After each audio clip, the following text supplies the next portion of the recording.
how genes are controlled. This is part 2. Evidence for the evolutionary importance of gene regulation is apparent in homeotic genes, which are master genes that regulate other genes that in turn control embryonic development.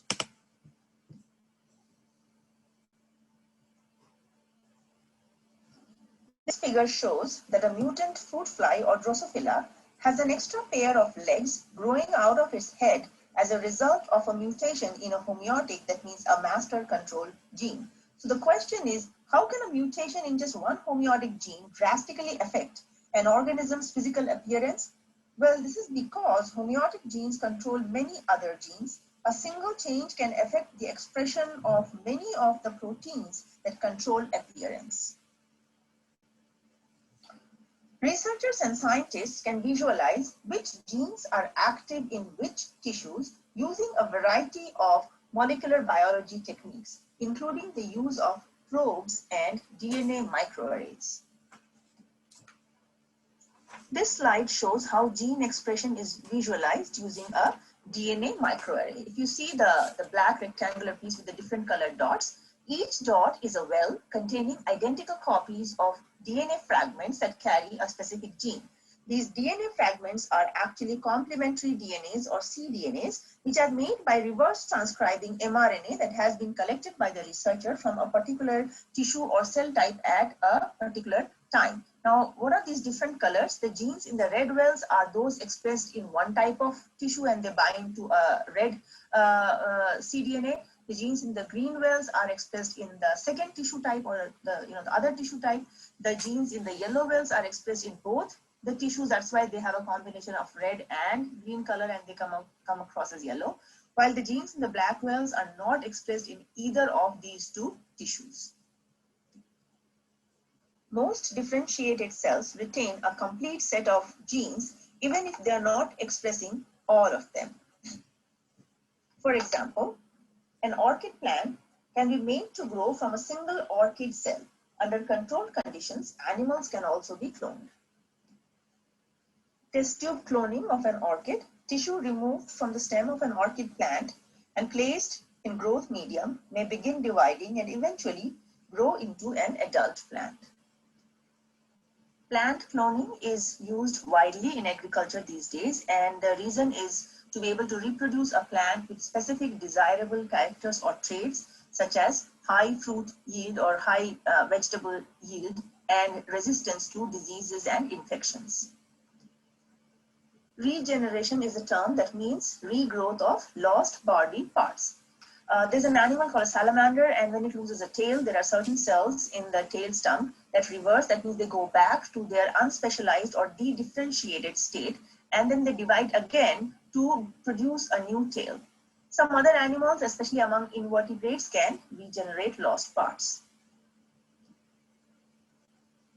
Reproductive cloning of animals. Nuclear transplantation is a procedure whereby a donor cell nucleus is inserted into an egg or ovum from which the nucleus has been removed. This was first demonstrated in frogs in the 1950s.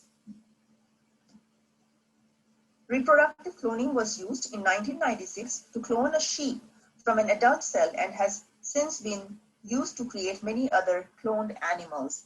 This slide shows the story of Dolly, the clone. Here you can see a list of practical applications of reproductive cloning, starting with its use in agriculture, with animals with certain sets of desirable traits are cloned to produce identical herds. In research, genetically identical animals can provide the controls for experiments. Pharmaceutical or biotech industry is experimenting with cloned animals for potential medical use. And reproductive cloning is also used to restock populations of endangered animals. These are some reproductive clones of mammals in figure number A. That is Dolly the sheep, shown in 1996 with her lone parent. It was the first mammal cloned from an adult cell.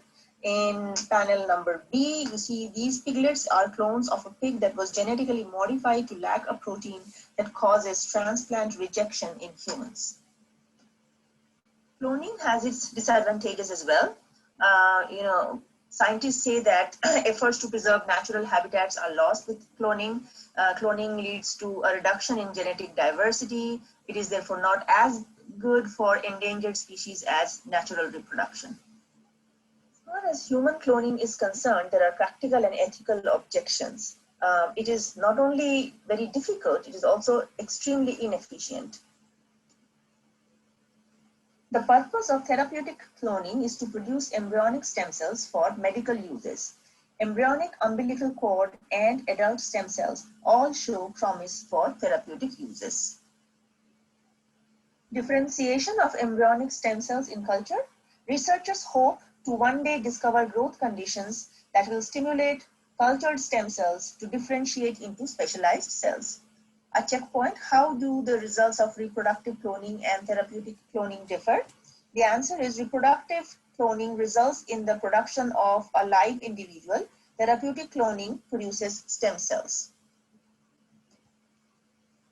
Another source of stem cells is blood that is collected from the umbilical cord and placenta at birth. Just after birth, a doctor inserts a needle into the umbilical cord and extracts 1/4 to half cup of blood.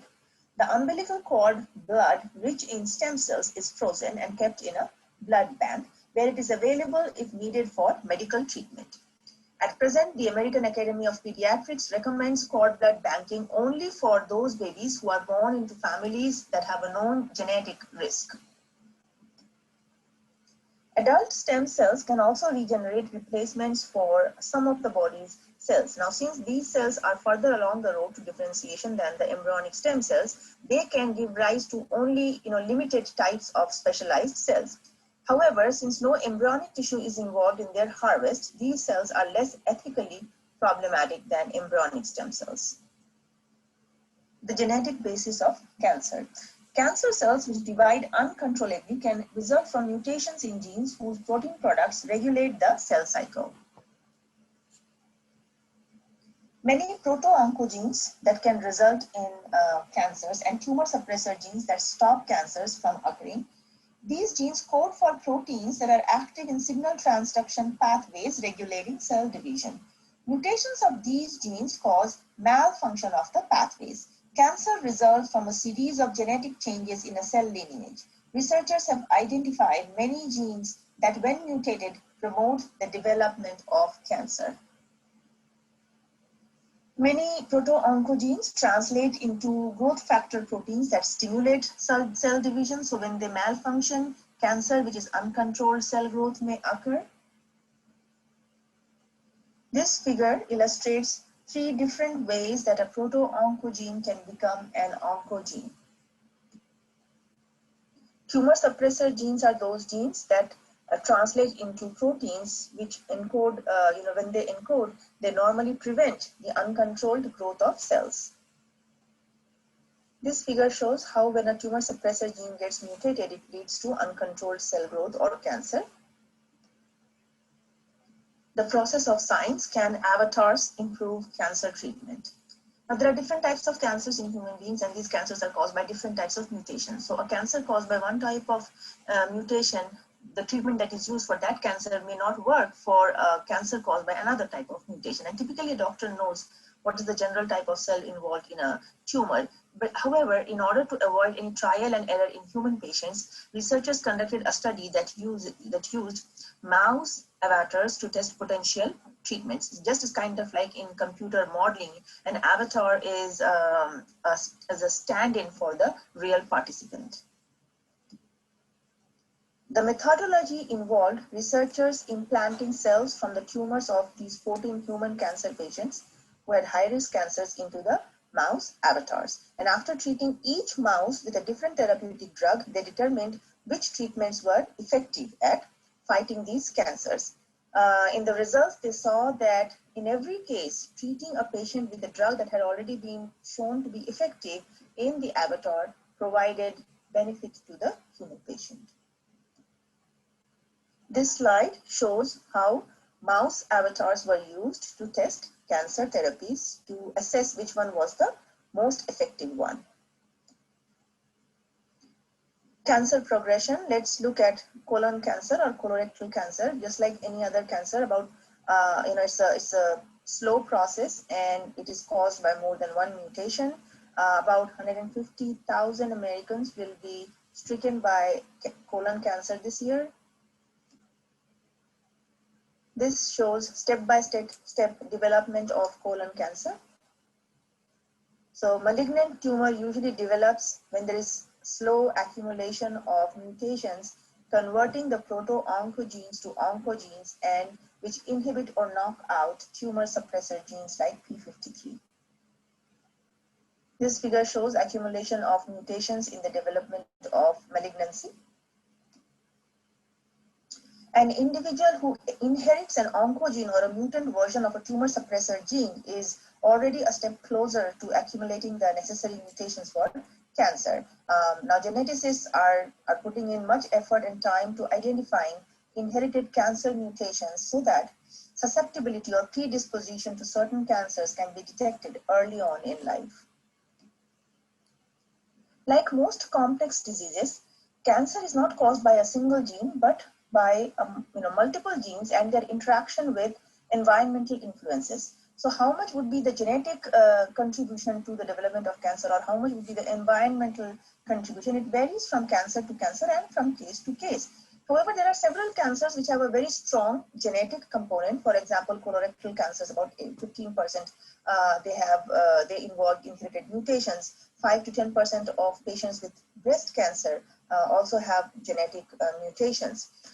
Mutations in either or both of these two genes called BRCA1 and BRCA2 are found in at least half of the inherited breast cancer cases.